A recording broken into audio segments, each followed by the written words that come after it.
Good morning, this is Kelley Hobart from Alpaca Direct, and I'm here on Technique Tuesday, and I'm talking about socks again.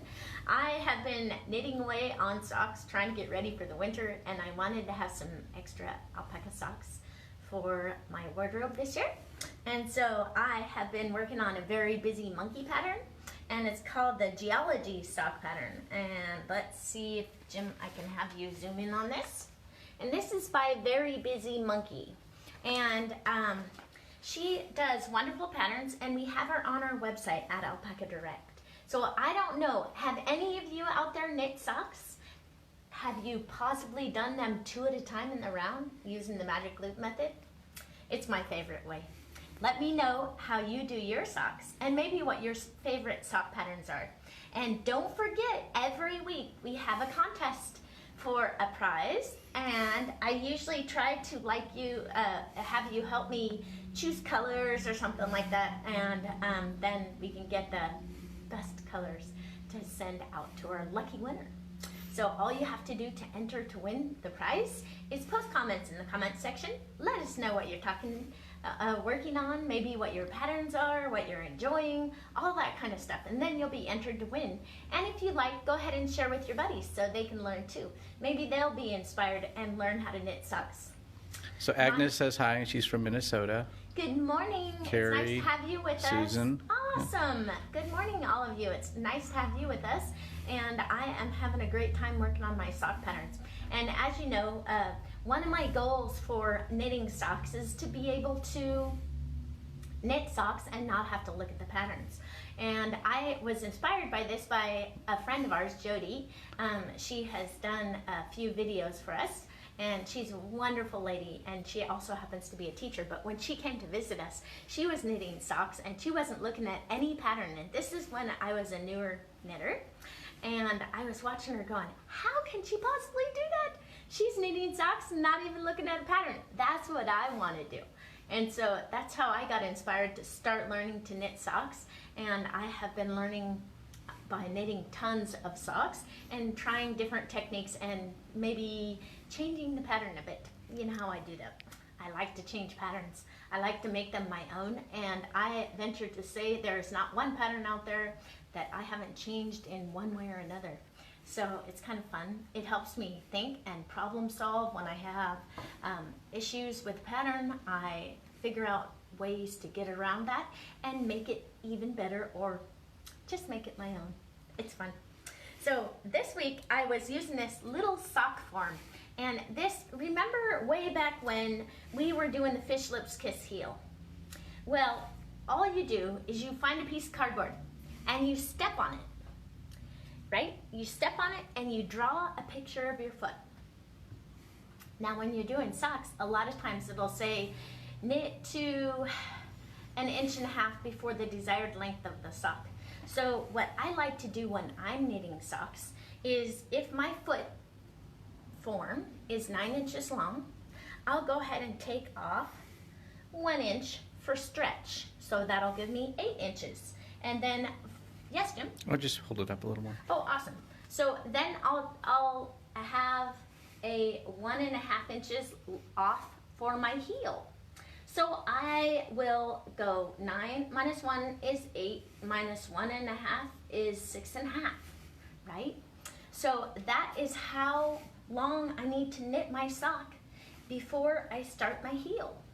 So what I do is I take this little form and I put it on my sock. You know, at home when we're knitting socks, we keep I run around with one sock off, so one of my feet are cold, and one foot is cold and the other one's warm because I have one sock off because I'm always trying it on. So then I use this form instead.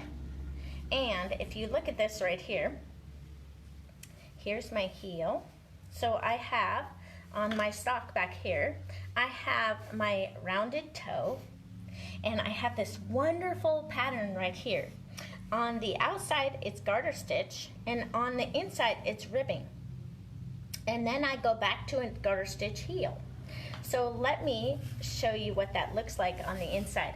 So I don't know, have any of you knit socks out there where you knit the socks and the purl bumps on the inside of the sock actually kind of bugs your foot. Well, look at this double knit fabric. Let's see if I can show it to you. Here's the inside of it. Do you see? This sock is not blocked, so it doesn't look perfect, but it will look good once it's blocked.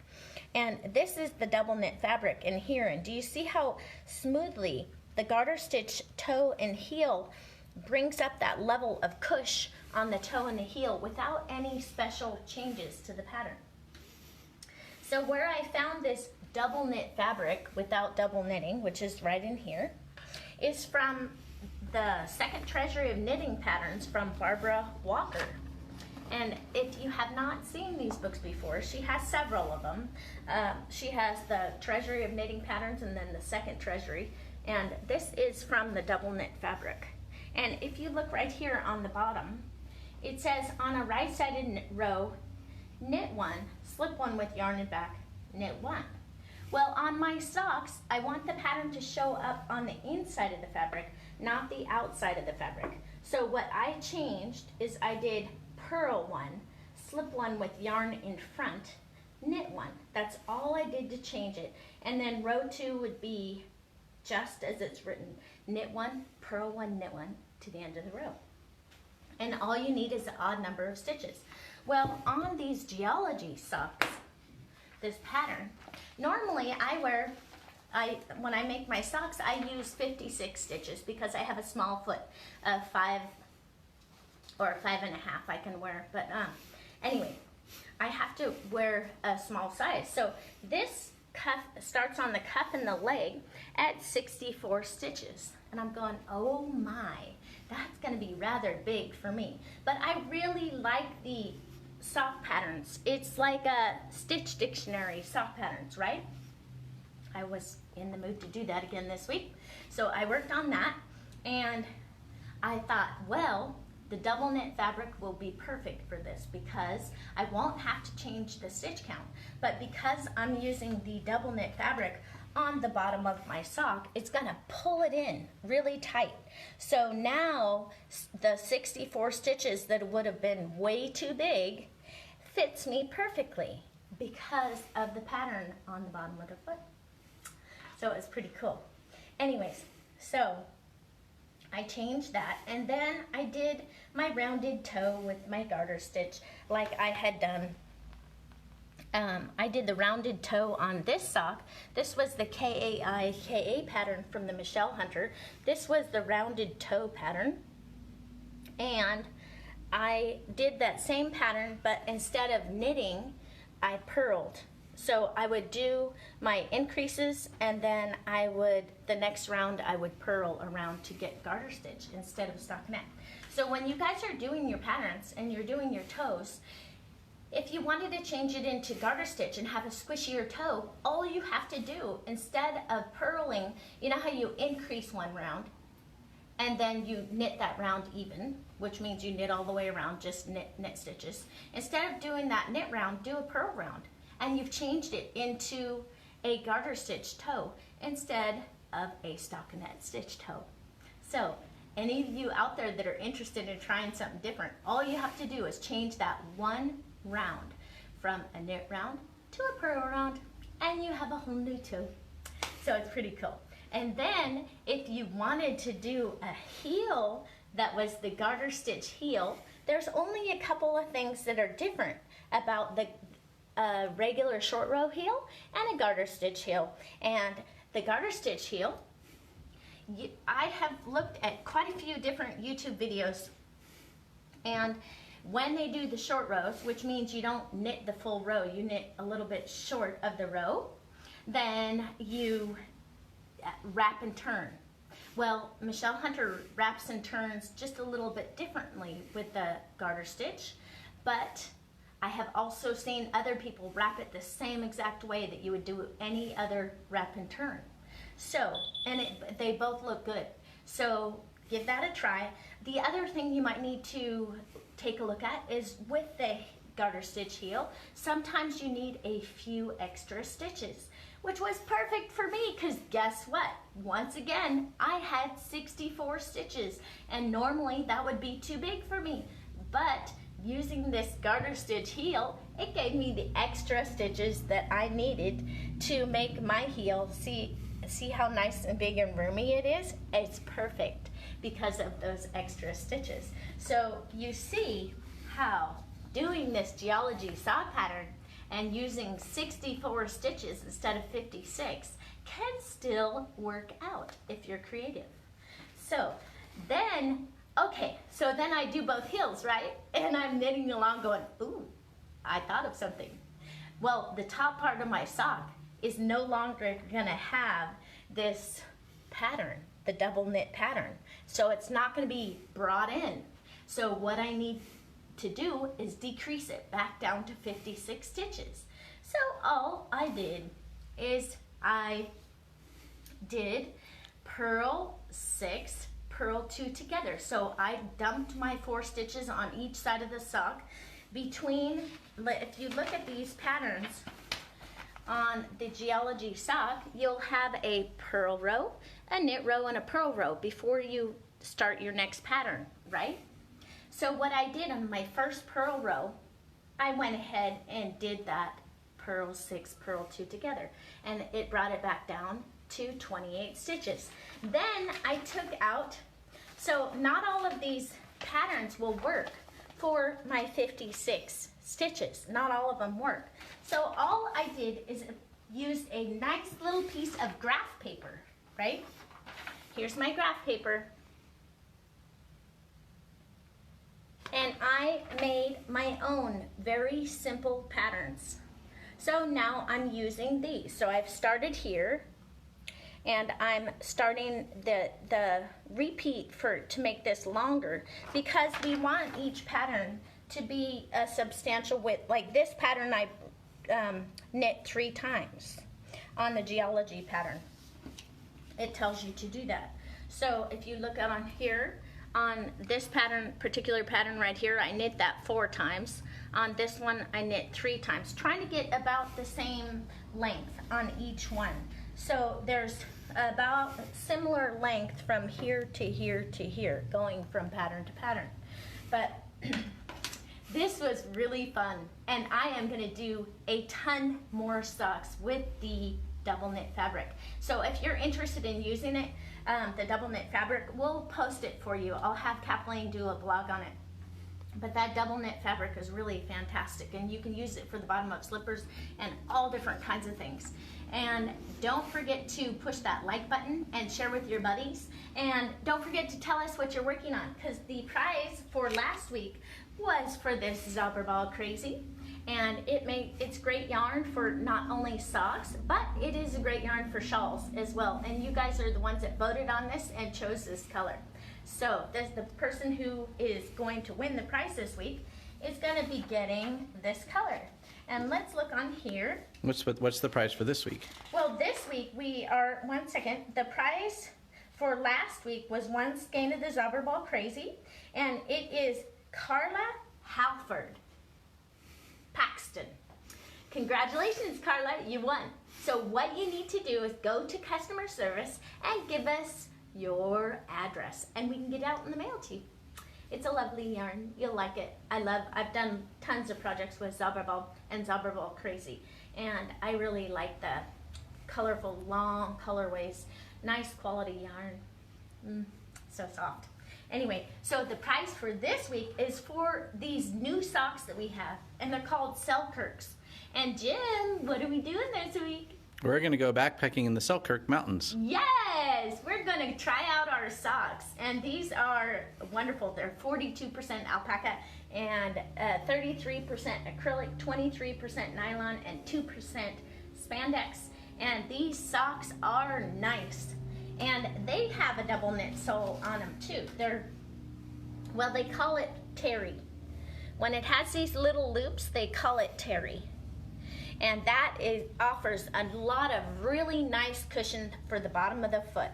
And then we have this nice little mesh on the top here that is very thin. And what it allows is it allows your feet to breathe on the top. But where you need the cushioning on the bottom, there it is. It's there for you. And I love my alpaca socks. I have done Ride the Rockies quite a few times now, and I would never ride on my bike without my alpaca socks. They probably don't know what Ride the Rockies is. Oh, Ride the Rockies is a 500-mile ride. On a bike. Yes, it's not really a race, but it is a ride, and it is after a certain time they make you stop if you don't get there in time, and it is 100 miles a day for 5 days in a row on your bike. And we use road bikes, we don't use mountain bikes, and we go way up in elevation. You go up, and sometimes you're riding in the snow.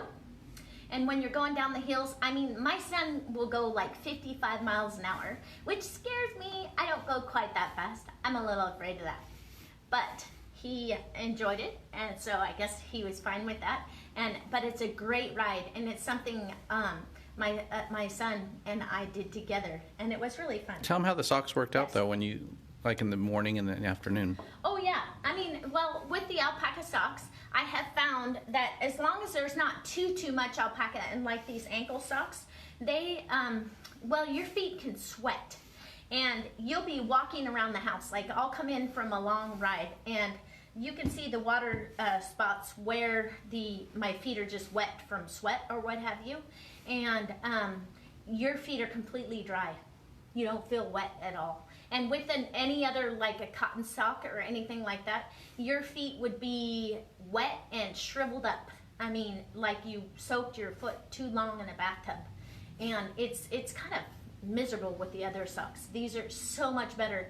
I can tell you that when I was I never brought anything but my alpaca socks. So if you're interested in alpaca socks and you like extreme sports like backpacking or riding your road bikes, these are great socks for that. And they're our newest socks, and they come in a crew and they come in an ankle. And that's going to be the price for this week. So you guys can choose. What do you think someone would like? Probably ankles for this time of year, but you choose. If you would think that someone might like the crew length or they might like the ankle. I don't know. They're both kind of nice. I have them both, and I like them. So that's the prize for this week. So you guys need to tell us what our fellow knitters and crocheters might like for the prize. And you're going to be testing them on a long backpacking trip where there's grizzly bears and black bears. Oh yes, I'm looking forward to it. My backpack is coming today. It's my first backpacking trip. Now when Brandon, our son, was little, he was in Boy Scouts. And Jim went with them on several occasions, but I never had the opportunity to go because we had a ranch. And we had lots of animals to take care of. And so I would stay home and hold down the fort while they were gone. So now I get to enjoy it. And so I think that Brendan's probably going to be coming with us, and I'm super excited about that. So this next week, I am going to be talking about how to finish your projects and blocking, and I'll talk about all the different things that I went through because I'm getting my projects ready for the fair, right, Jim? Mm-hmm. And so I thought maybe that's a great topic to go over and how we might learn or think of things that might help you with your finishing. So you guys have a great week, and we will talk to you next Tuesday at 9:30 Hey, Kel, a.m. why don't you go get your special guest and she can say goodbye to everyone? Yes. 1 second. I'm going to go get Evie. She's my granddaughter. So She just showed up. Say hi.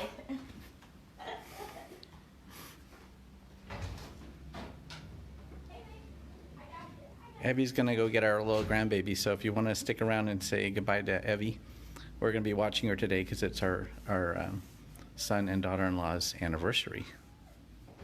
So here she comes. Girl, you're getting so big. You want to say hi to everyone? All right. This is Evie. She's my little angel. Say hi. Say bye. Hi. Yes. Grandma's going to be watching her today. She gets to stay overnight, huh? And she has a little entre-shot shrug, and she has a bunny rabbit. And she's just an angel. So you guys have a great week, and I will talk to you next Tuesday. Bye-bye. Bye-bye. Bye-bye. Bye-bye. Oh, she's still waking up. Good girl.